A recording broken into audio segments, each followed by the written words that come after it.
Programs, Outreach, and Youth Services Manager here at Monterey County Free Libraries. And in this video, I'm going to show you what is in our Week 5 Stay and Play bag. For those of you who don't know, Stay and Play is an activity that we have been doing each Friday starting in October at the Seaside Branch Library.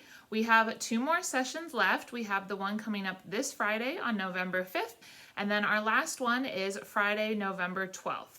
The program runs from 10 a.m. to 12 p.m. No registration is required, and it is targeted towards preschoolers and their caregivers. Each week we distribute an activity bag that has 5 different activities in it for you to do with your little one.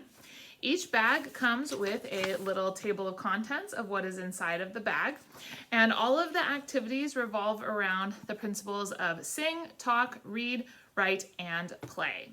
So I'm going to show you what is in our Week 5 bag, which is themed as tray activities, and I think this is one of our best bags so far. So for our song this week, we have a song about a little turtle. It is called Tiny Tim, and it goes like this, and you can clap to keep the beat. I had a little turtle, his name was Tiny Tim. I put him in the bathtub to see if he could swim. He drank up all the water, he ate up all the soap, and now he's sick in bed with bubbles in his throat. Bubble, bubble, bubble, bubble, bubble, bubble, pop. Bubble, bubble, bubble, bubble, bubble, bubble, pop. Bubble, bubble, bubble, bubble, bubble, bubble, pop.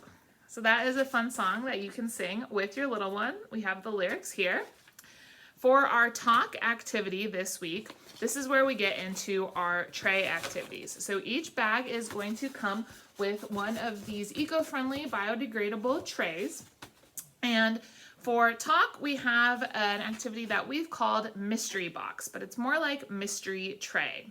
So each bag is also going to come with an assortment of little figurines that you get to keep. These are all plastic, and some of them have little holes in them, so they could be used in the bathtub if you like. And what you'll do for the Mystery Box or Mystery Tray activity is you are going to place these items, on the tray in front of you, and you and your child will pick up each item and describe it. So let's say you were picking up, I'm going to pick up this little narwhal. So you would ask your little one, how would they describe it? They might say that it's pink, it's round, it's got a horn, so it's pointy, it's got little fins sticking out, so you want to use as much description as you can. Once you have described each figurine, you're going to put them on the tray, and then you're going to take turns closing your eyes and finding the items based on the descriptions. So I would put all my items on, and I might close my eyes and have my caregiver or my little one tell me, find the one that has a pointy horn. And so I would feel around and try to figure out which one. Here's the one with the horn. So you can use all sorts of different descriptions. You can do this activity at home with all sorts of other materials, and in that case you can use words like hard and soft. All of these have the same texture, so you have to use other words to describe them. For our read activity, we have printed out a version of Goldilocks and the 3 Bears for you to read with your little one. And we have also included this sheet that has Goldilocks and the 3 Bears and the beds and the chairs. So you can color these together and cut them out, and you can actually use your tray almost as a tiny flat dollhouse to act out the story while you're reading it together. For our writing activity, we have an activity called Salt Tray Tracing. So each bag will have a black sheet of paper in it. You will put your black sheet of paper so that it is covering the bottom of your tray, and then each bag has a bag of salt in it. And what you'll do for this activity is you pour the salt out onto the tray, and your little one can write letters, words, numbers, anything that you want in the salt. And then when you're all done, you would just shake it out and start fresh. This is very similar to our sensory bag that we put in our fall theme for Week 1, where we had the paints inside a Ziploc bag and you could press in to make letters. But this time you get the sensory experience of feeling the salt.